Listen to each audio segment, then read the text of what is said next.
Hello, everyone. Hi, Anna. Hi. It's a pleasant day today. And to everyone, thank you for joining today's live webinar. As usual, me and Anna co-hosting this live webinar. And today we're going to be talking about the future of work, are neuro-inclusive business ready? So how are you today, Anna? I'm good, although it's raining again. Yeah. Every single day. I think someone said around here it's rained every single day. It's a new Yeah. record or something. That's not a good record. Yeah, I'm happy that I'm going away to Bangladesh. It's hot over there now. Yeah, It's I might sneak in your suitcase, I think. yeah, like Mr. Vin. And yeah, when we talk about businesses readiness for neuro inclusivity, I think some people they have a stereo type thinking, like, okay, it's what is about neuro inclusivity, because you are in inclusive business. I run neuro inclusive business. We are both neurodivergent. We understand how a neurodivergent person can react, but what are the key benefits to become a neuro-inclusive business in 2026? Do you know what? It's funny because as soon as I was thinking about this title. Um, I feel that you see a lot around sort of people going on about EDI and things like that, and making it sound like we're pulling businesses backwards, because people suggest that we're not hiring the best person for the job. But what actually, when you look at a lot of the stats around neuro-inclusive businesses, I think I've mentioned before my favorite book, Rebel Ideas by Matthew Syed. He talks about how businesses that have diverse thinking tend to be more innovative. They actually, from a point of view of figures, they tend to earn more. Hmm. So when I'm actually thinking about the future of business, think about the changes that we've been through recently. There's been, AI adoption, sort of just changes in the workforce, people working from home, different dynamics. Actually, being neuro-inclusive means that we can actually get to those really diverse thinking businesses, instead of this homogeneity where everyone thinks the same because we're hiring people that think like us. Hmm. If we hire people that think differently, every time that I work with teams that think differently, they've spotted things that I haven't seen. They've said, oh, did you know about this? Or I know about this. It's that diverse thought that makes businesses much more innovative. So when I'm thinking about the future, I'm thinking actually, I think new inclusive businesses are the future. Those are going to be the ones that spot the things coming, get on those trends really quickly. Yeah, and I'm not saying that this isn't about saying that every neurodiverse person is a future spotter. We all have, it's about the fact that we have I think in Rebel Ideas, he calls it a different frame of reference. So when we're looking at the world, we look at it from a different frame of reference, and it's not just about new inclusivity. It's about people from different backgrounds as well. I look at it from I am a cis white woman. I have fibromyalgia, I have ADHD, I came from a working class council estate background, but now I'm middle class. That is my frame of reference of the world. It's different from a lot of people's. It's different from yours, Dr. Shah. And Oh, actually this helps you just spot and understand everything. I totally agree with you, because um, we in neurodivergent person as well. There are lots of varieties and lots of things going on at the same time. Some people they are doubly neurodivergent, like, okay, they will maybe have ADHD, they will have autism, or maybe they will have some other things, or including disabilities. So when you combine all those things together, it's quite fascinating, the things, or the way a business can grow. I'm talking about the positive things, but there are some also negative impact on business as well, because every person is different. So if someone is a neurodivergent and they have mental health issues, how do you characterize those things together? Because I'm a neurodivergent. If I don't and I work full time, I also have some issues with my mental health, but I can get manage those things. But people, they have like, okay, neurodivergent or a couple of other domains, disabilities, mental health together. Will the business will suffer for that? I think, and I think this is the problem. With business, there's this very sort of linear way that we look at business. Is presenteeism? Are you at your desk? Are you working 8 hours? Are you productive for those 8 hours? But the one thing, since I learned that I had ADHD and was diagnosed, but I had known for a while, is that actually it's the results that come out which are really important, rather than all of this sort of stuff that doesn't really matter. I think it's Alex Partridge who does the ADHD Chatter podcast. He was saying, my process is very different to your process. Don't judge me by my process, judge me by my outcome. And when someone would to say, step into my shoes, they might go, oh my God, this is chaotic. I do things back to front, I do the wrong way around, but I get the results that I need. And I think with people with mental health, that may struggle with poor mental health, it is a struggle. But there are things you can do to make sure that that person contributes to the business in their own way.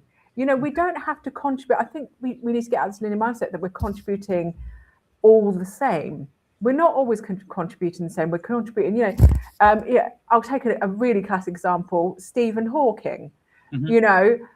He contributed in the way that he could contribute. He did talks when he could, but then when he couldn't talk anymore, he did books, and he did, and he shared his ideas. Would we say, oh, it's not worth, hiring Stephen Hawking because he could not contribute all of the time in the way that we expect him to?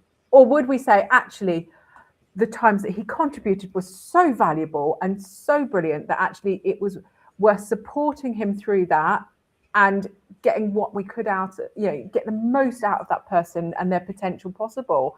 And I know loads of people that they suffer with mental health difficulties. I have in the past.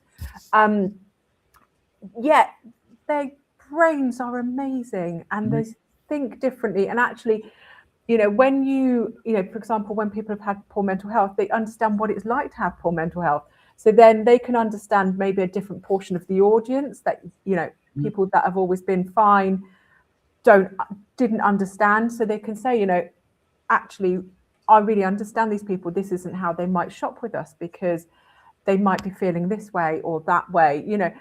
For example, if you've got an app around mental health, and none of the team have had mental health difficulties over time, you're probably not going to build the best app. So use people for their strengths where they really can contribute, rather than like, do they fit a box, I think. I totally agree with you what you just said, because mostly when people think about, okay, a neurodivergent person, a neurodivergent person means they will have mental health problems, because people still think about this is a disorder, mental health disorder, and recruiting a person or working with a person sometimes is challenging. We understand that yes, you're going to be working with a different person. They have different niche, or they have different type of work capacity or even delivery. So if you understand how they deliver, and if you wanted to transform your workplace based on the delivery you require, you just said, like, okay, you think about delivery, you don't think about how they work. Yeah. So if a result or outcome could be different for different person, but a neurodivergent person, if you wanted to get an outcome, you just ask them, like, okay, I want this outcome from you. I don't mind the way you work.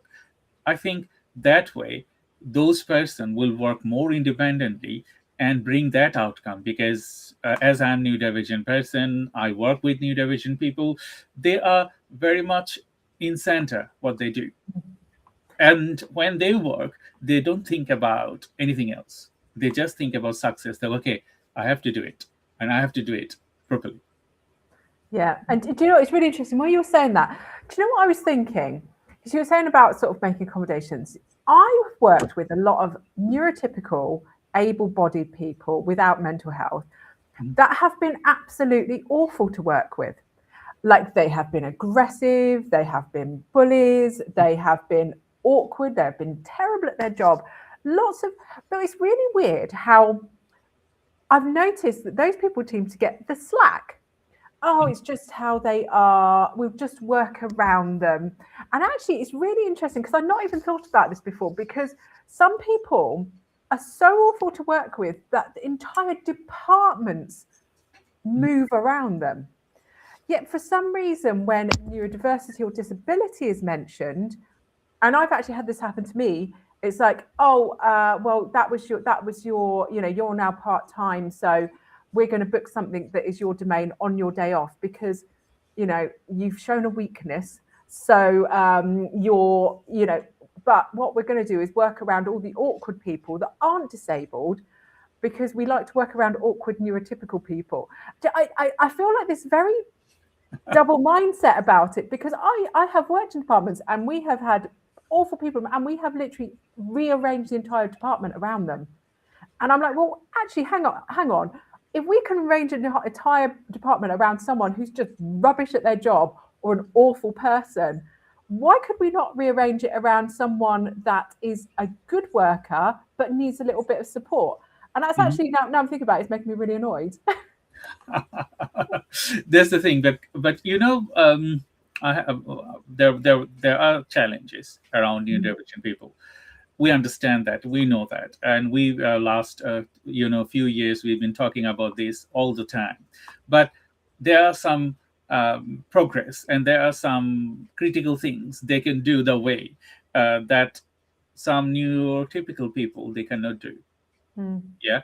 So if you consider, like, okay, you have a workplace and you will have some neurotypical people, neurodivergent people, some disabled people, it shouldn't be like tick boxes, because with government legislation and everything, because I think we will talk about that in next segment. Like, when there is a government legislation, it's just like tick boxes, like, okay, you have a disabled person or neurodivergent person or some people with disability, that your box ticked. So you don't need to think about everyone else. But as a neurodivergent person myself, I think that I don't want to be ticked that boxes. Like, you recruited me for my talent. You're not recruiting me for tick those boxes that, okay, you are doing that.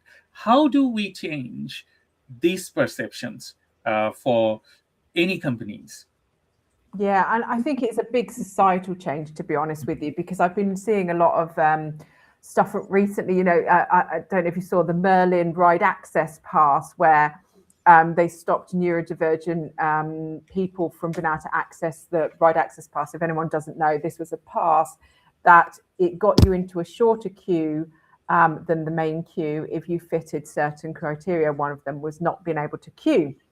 And you didn't skip the queue as such. You went on the ride, and then you were timed out of going on rebooking a ride access pass for 50 minutes, an hour and a half, depending on how long the queue was. So it meant that if you were unable to stand in a queue, you could do something else, like go and hook a duck or something. And actually, it's really interesting seeing a lot of the negative comments around neurodivergence and disabilities. Neurodivergence isn't a disability. I've heard quite a lot. Oh, they just need to be told what to do. You wouldn't tell someone in a wheelchair, oh, just stand up, you're just being lazy. Well, actually, no, I actually have seen some of that in the past. So some people will do that. But, for some reason, people don't understand like how disabling the neurodivergence can be, to the point I think I've mentioned previously. My son is autistic. He has DLA. He finds it much more disabling in his day-to-day life than I do. I can tend to function fairly well with ADHD and fibromyalgia, but he finds it more disabling. And it was really interesting looking at this and the attitudes that people still have to that might need some help. I think and a lot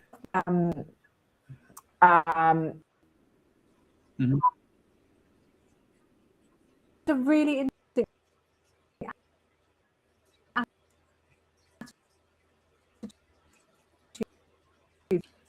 and this is have to disable people that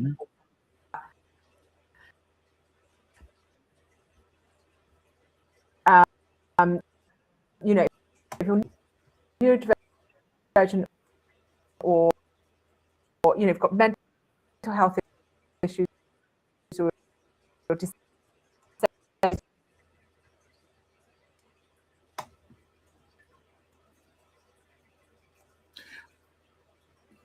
I think we are getting some technical issues here. Anna, your feed is continually jumping.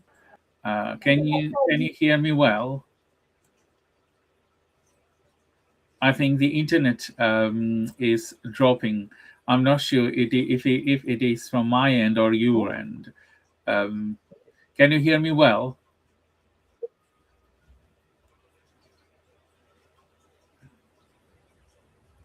So we're going to be trying to fix the internet issues. We just talking about the.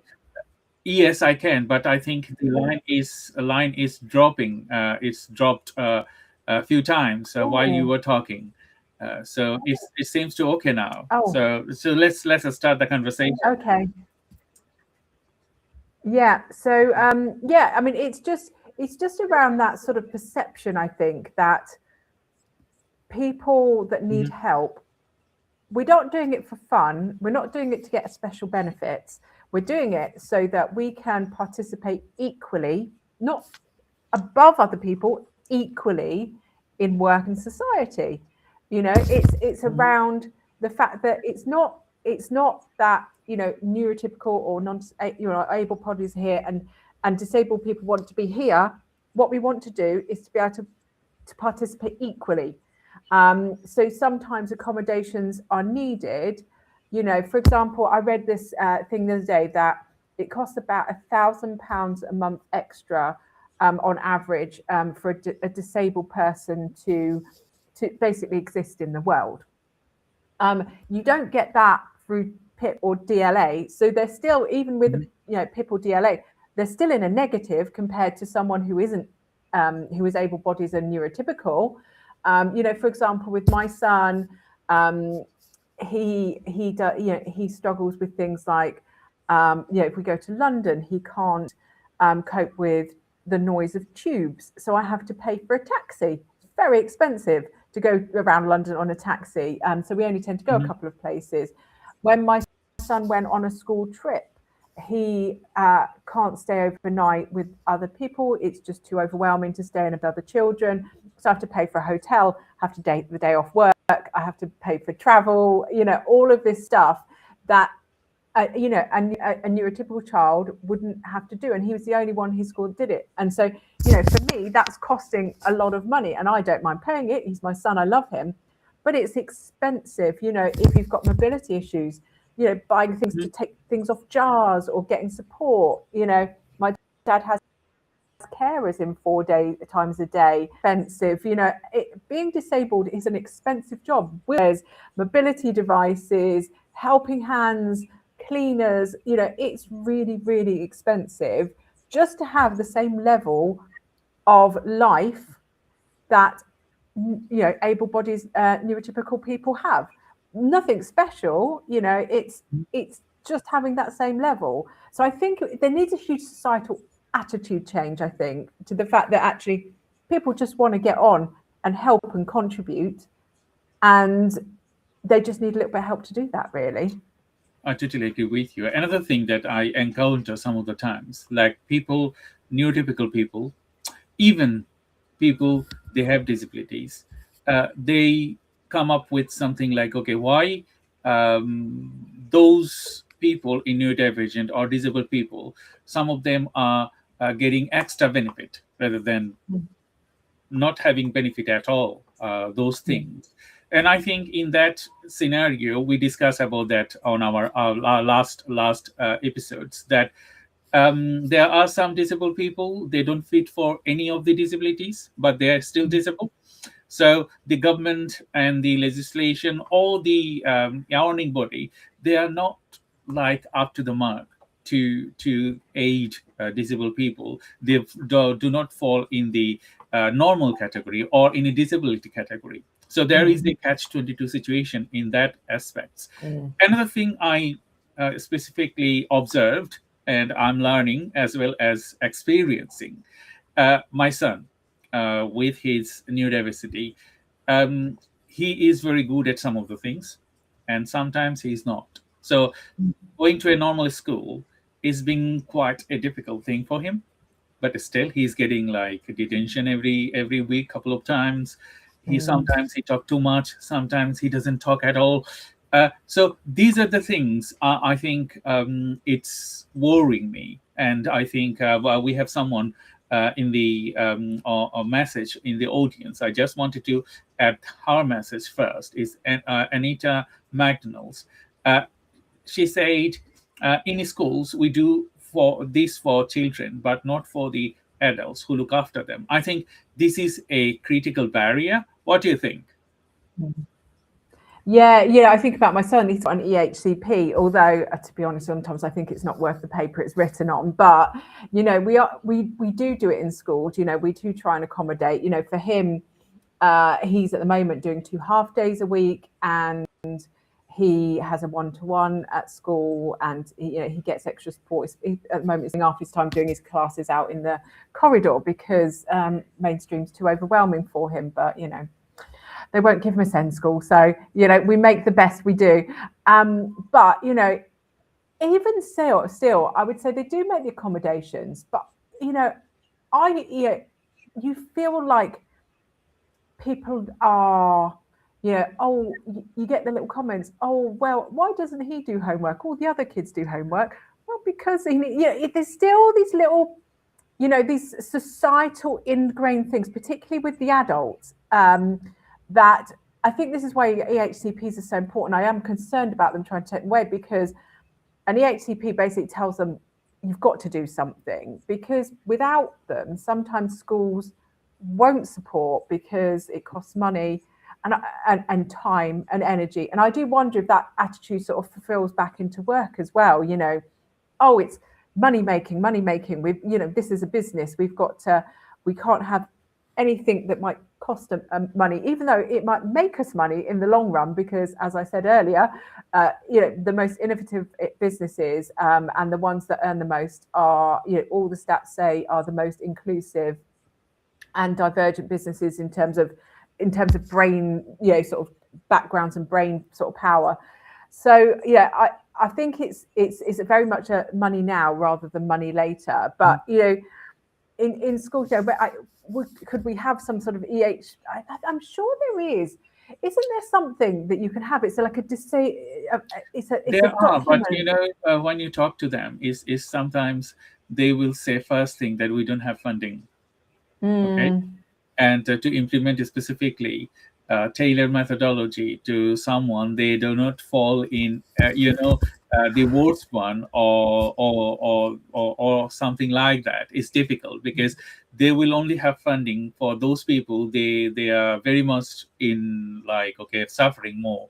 But those people, like they didn't, like my son, he either not fall into critical category and neither in normal category. So he's in between, hanging up with the systematic thing, and the staff and all those people, they don't know how to behave. Like Anita, that's she said that it's not there, and there isn't any private organization or government organization they can specifically look into this, because people will not fund this kind of activities. But I think it has to tailored to that level, because otherwise, these people, they are in the school, they will not the most of the school. So my son, sometimes he said, okay, I don't want to go to school because no people, his classmates or teacher, they don't understand me, and what can I do?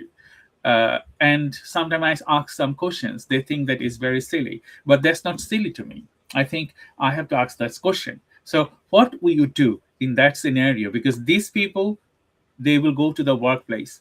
So if, in few years' time, so if they will not have a good experience through their school levels, how can they make significant contribution to the later stage, because Shomoy, he's very much good at mathematics.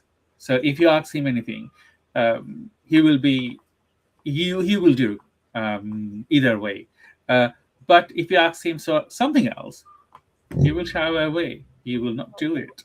How do you manage that?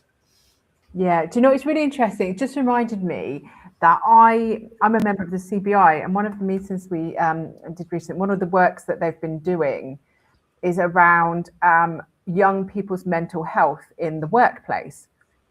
And my comment on that was, why are we dealing with mental health in the workplace?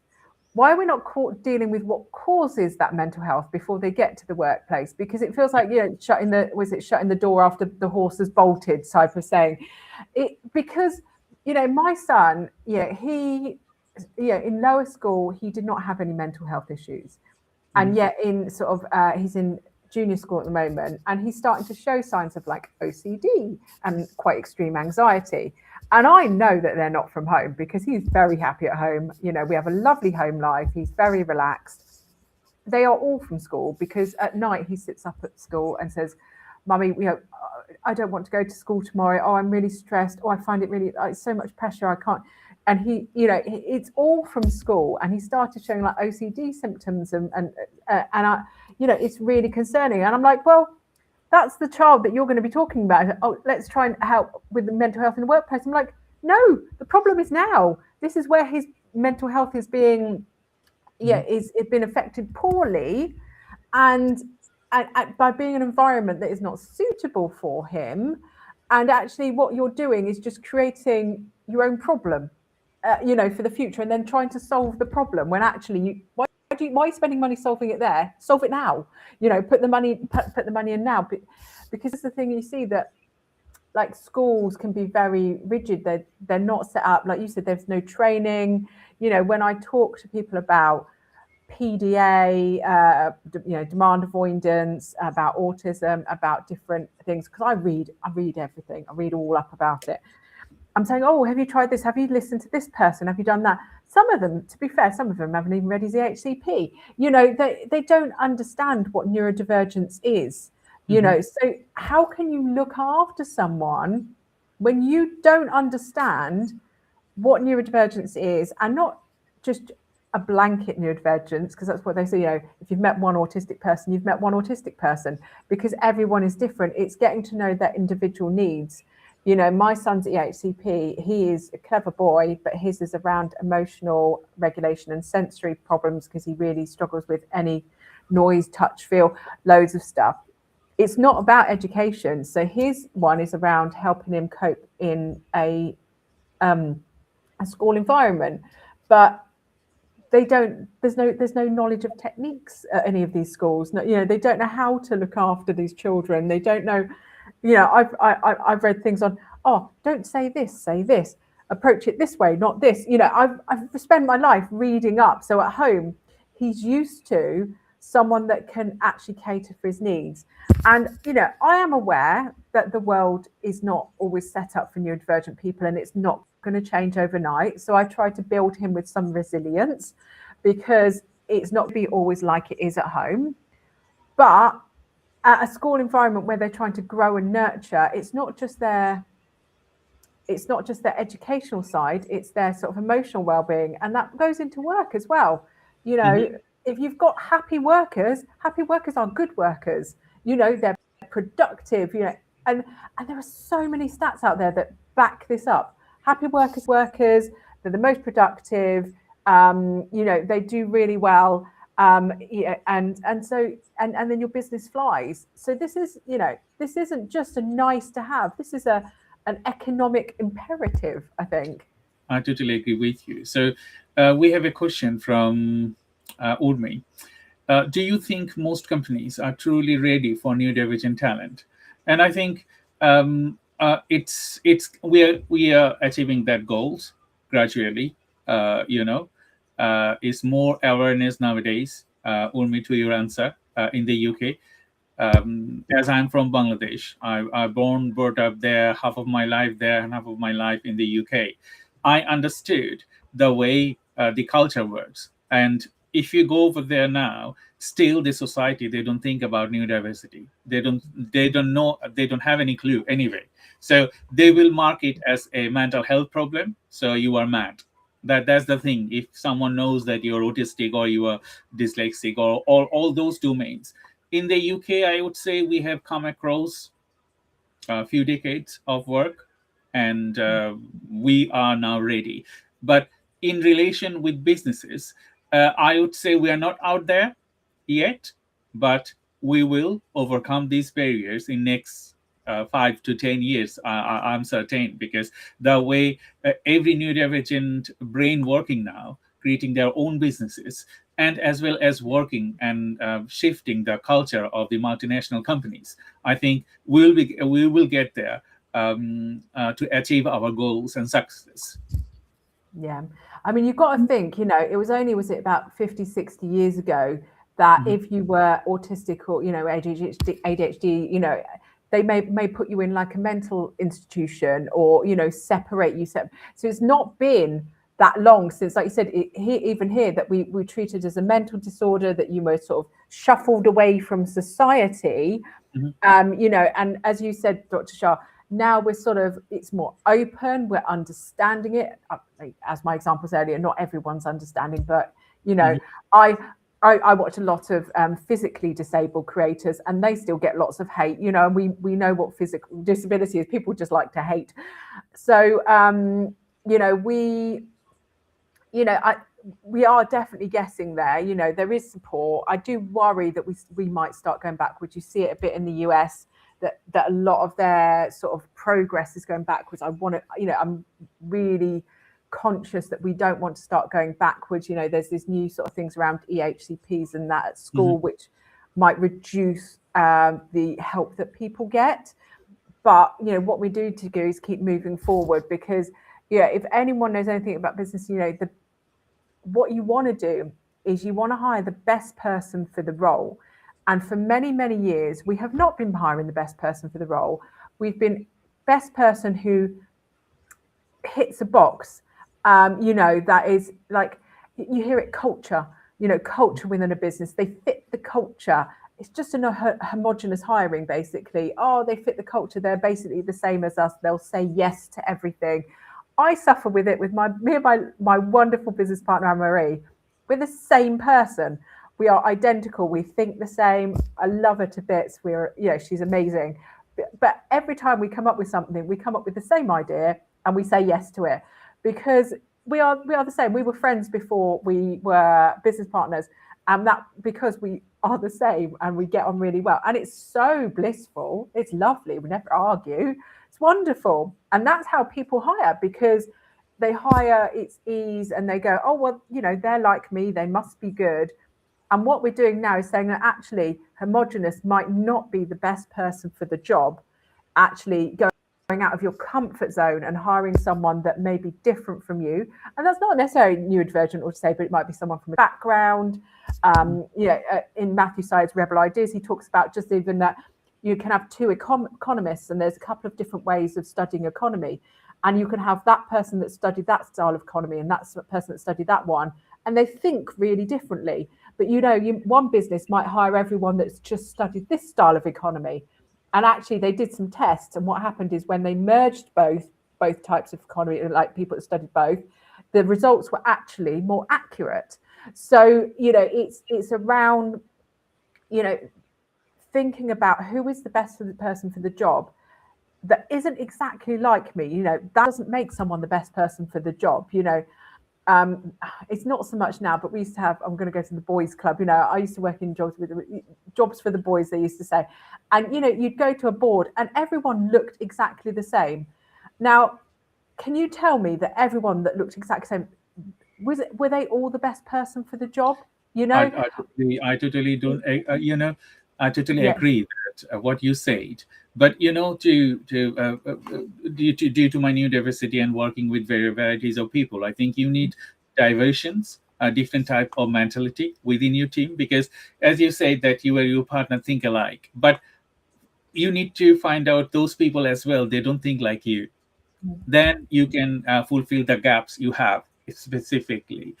If you don't do that, like I think most neurodivergent people, they struggle. Like, okay, I wanted to hire someone, they just exactly think of like me, but that will not fuel your business differently, because when you are recruiting a neurodivergent person or neurotypical person for anyone, you need to think about a combination of team, versatile team. Like, okay, someone is good at mathematics, someone is good at finance, someone good at social media, someone good at different type of things, storytelling. All those things will make the team more stronger, rather than having everyone they are very good storytelling teller. So if you're a good storyteller, everyone in your team, but who's going to do the finance? How they can plan for a better future? I think that's the way neurodivergent people should think about it. I have my business partner, Ross. I don't understand finance that much. Okay, that is my gaps. But the way he manages that, I think I need him to do that, because otherwise I cannot grow. Or even I will have neurodivergent people in my team. They are very good at different things that I cannot do. Yeah. Yeah. So that's the way it will benefit to the company, and that's the way I think everyone should think about it.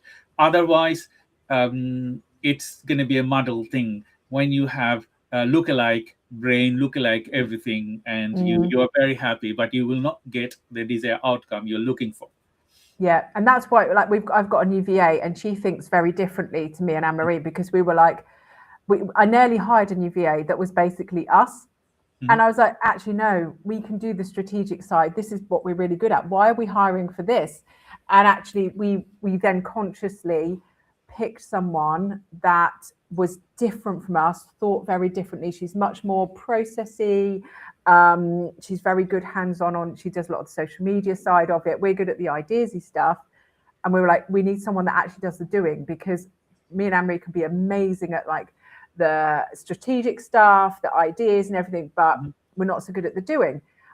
Typical ADHD brains, you know. So well, I say typical, for us it is, for us it is, but you know, some people at ADHD are much better at the doing than I am. But you know, we needed someone that did a different, like you said, a different skill set, because otherwise what we end up doing is just not getting anywhere. You know, we have the most amazing ideas and then they never come to fruition. So things like with her, you know, the new VA, we're things that are moving quicker, and we did that specifically hired for the like a gap analysis skill set, you know. And I think actually exactly what you said, you've got to do a bit of a analysis, like where have we got gaps? Where do we need people? Do we need a big picture thinker? We've got lots of analysts, because the one thing that I've noticed, I work with a lot of engineering and scientific companies, and engineering companies will hire more engineers and more engineers that kind of all think the same, or the scientists will hire more scientists. And actually they've got no creative or big picture thinkers. So they struggle on their marketing, with their vision of where the company wants to go, a little bit even with operations and people management as well, because what they've done is hired people that they're comfortable with and they know that they're going to think the same. And it is, I don't blame people in some ways, because it's really nice to have people around you that are like you. It's very comforting. Yeah. You know, I am friends with a lot of neurodivergent people because, you know, they are more like me and I find them more comfortable. It's funny, my son at the school mentioned that his main friends are all the neurodivergent people at school. You know, we do gather into sort of communities or tribes that make us feel comfortable, but at work we should be pushing ourselves out of those comfort zones a bit. I think, you know, it is harder to manage a team that all thinks differently. You know, I love just standing up in a meeting brainstorming, but you know, I know that I work with autistic colleagues that do not like a brainstorm. They'll listen to the brainstorm and then they want a few days to think about it and then feed back to me. You know, same with introverted people that might not want to join in, but they might have something really valuable to say. So, you know, in the past, I've set up Teams channels, Slack channels, where they can just, when they're ready, message me their idea, and then they haven't been excluded. And I think, you know, it's that trying to work ways of managing, you know, that the differences between people, so that I think we just need to throw work out the window. It's always the same. The meetings are set. There's no format. Everything's rigid. Let's, how can we make it more, more inclusive for everyone? I totally get what you just said, and I think it the cultural change or shift towards more inclusive workplace is based on the founder or the people they are leading the company, and they need either way. They could be neurodivergent or neurotypical, but both of them needs continuous training, because even if you're a neurodivergent person, you don't have training for neurodivergent, so you will not understand other categories, because you are in a box, and then you are meant to understand your category. But every neurodivergent person is different. So if I met someone else, a same autistic tendency, they will be different. Yes, there are some commonalities in between both characters, but some of the things will be different. So if you don't train yourself as a founder or director or or C-level executives of a company, you need training to understand everyone: disabled people, neurotypical people, neurodivergent people. Otherwise, you can have a versatile team. So we have a question here. Salaudin, thank you very much for sending this question. Should performance evaluation look different for different thinker?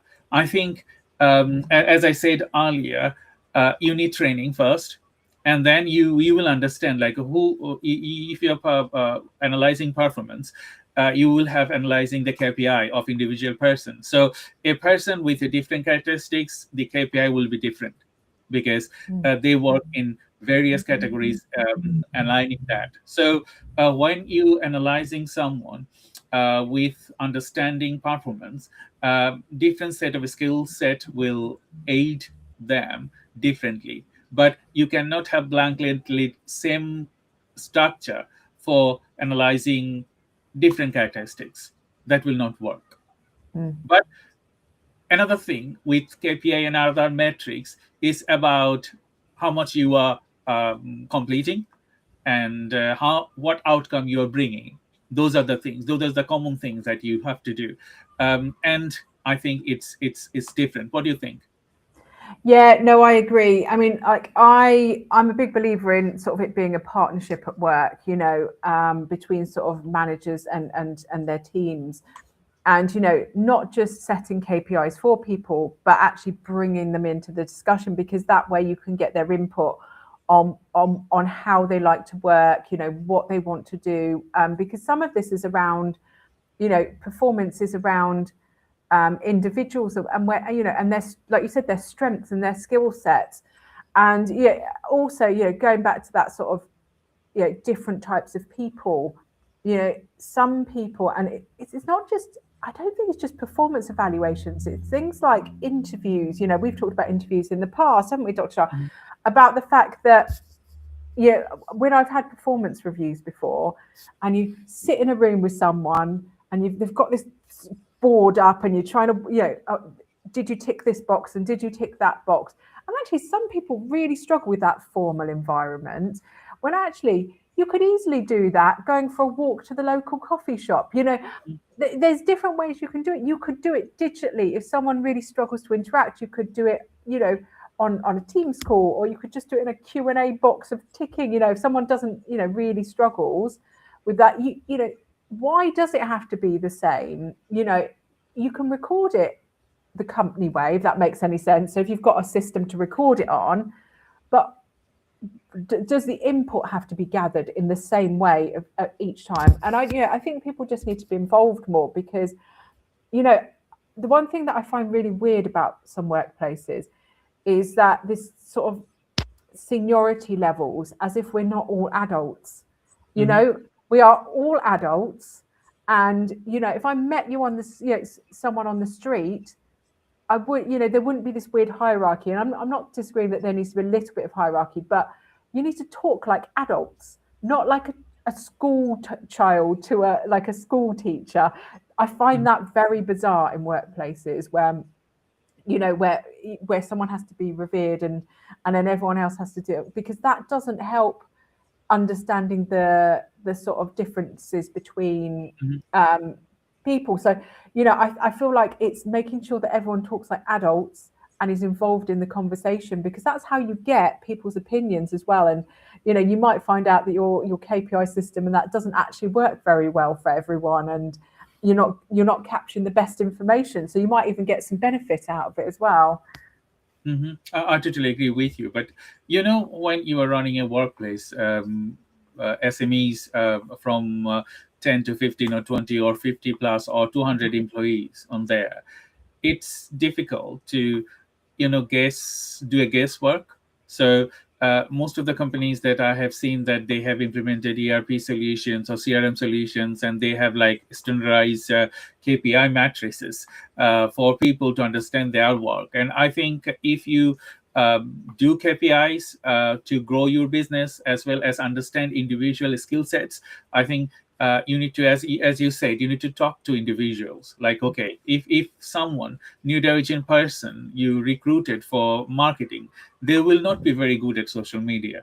Okay, they might do something else on marketing, because marketing is a huge domain. So if you prioritize or characterize individual characteristics, like, okay, he's very good at Google Analytics, or he's very good at analyzing data, is a marketing biceps. So you analyze them with their work, not like same blanket for everyone. Look, okay, what they are gaining and what they are producing. I think that way you can solve a lot of problems. And as we discussed, that heavy mind is more than you require to succeed in workplace. It doesn't matter if it's neuro-inclusive, disability inclusive, or anything else. You need to have a sound mind within your company to execute the right practice. Otherwise, you cannot do that. Yeah, do you know, it's really interesting saying that. I was thinking back to that, what I was saying about, it was Alex Partridge, the ADHD chatter guy, and about the process. And don't judge me on my process, judge me on my outcomes. And actually thinking about it, one thing that I've noticed for some people's KPIs, and that is around process and actually rather than outcomes. And now in business, it's really important for us to measure outcomes. That's the important thing.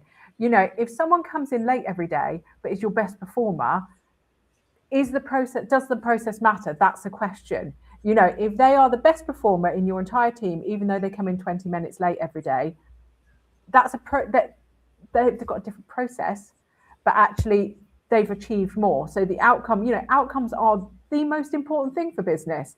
It's rubbish having, what I see people saying is, right, everyone must be in on time, everyone must do this, everyone must do that, everyone must do that.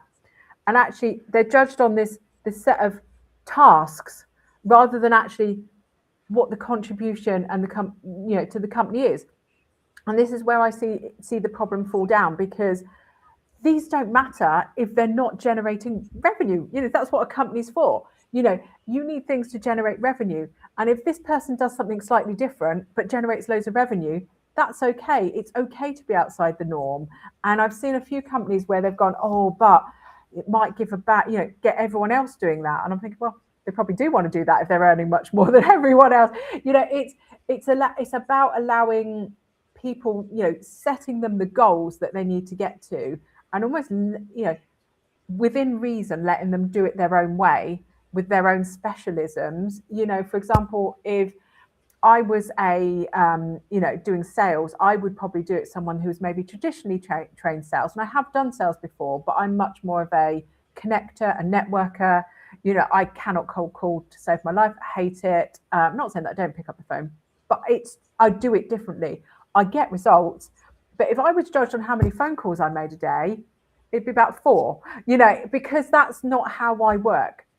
I will get you the sales in my way, and it will be a good way, and it will be the way that suits my personality. Don't make me do 50 sales calls a day, because that won't get the results, that you want, so making sure you're hiring, people. And if you want someone to do 50 sales call a day, don't hire someone that can't do it, make sure that personality fits. But actually, I think this is a bit about thinking differently. Is there better ways and different ways of getting to our goals? doesn't always have to be the same way, I totally potentially. agree with you what you're saying here, because you know, yeah, there has to be a process, but the process can be aligned with the person as well, because every person will do work differently. So we have implemented process for all our employees, and they have to follow individual process. But you know, when you posting a social media post, you have to follow a process, like, okay, what are your target audience? You need to understand that. But within that process, your team contribution could be different. Like, okay, someone is understanding your audience, someone is creating the content, someone editing the content. So different team personalities combining together to create a masterpiece. So that process will align with your employee, that process will align with your clients as well, because if you don't have a process and as well as outcome from that process, you will not get success in the long run. So thank you, Anna. We're going to be leaving today a little bit earlier due to my clashes with my next meeting. So hopefully we will, everyone, we will talk to you next month with another episode of ND Business Club's Live with me and Anna Mary. Please visit our YouTube channels as well as all our activities. We have 2 years of recording now available on our YouTube channels. So support our channels, and as well as if you wanted to ask us any question related to this, you can access and you can get hold of Anna through social media, as well as me as well. So Anna, thank you. And Thank you you. have to say anything to the audience?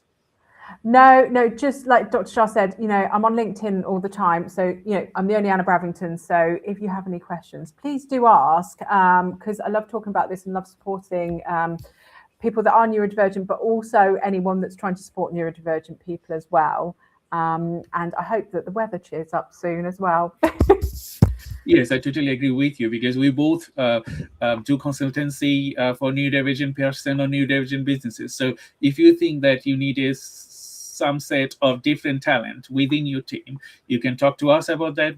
We work with neurotypical people, neurodivergent people, disabled people. We understand the specs very well, so we can guide you through even if you wanted to implement different characteristics within your team. So thank you, everyone, and see you next month, and bye-bye. Bye.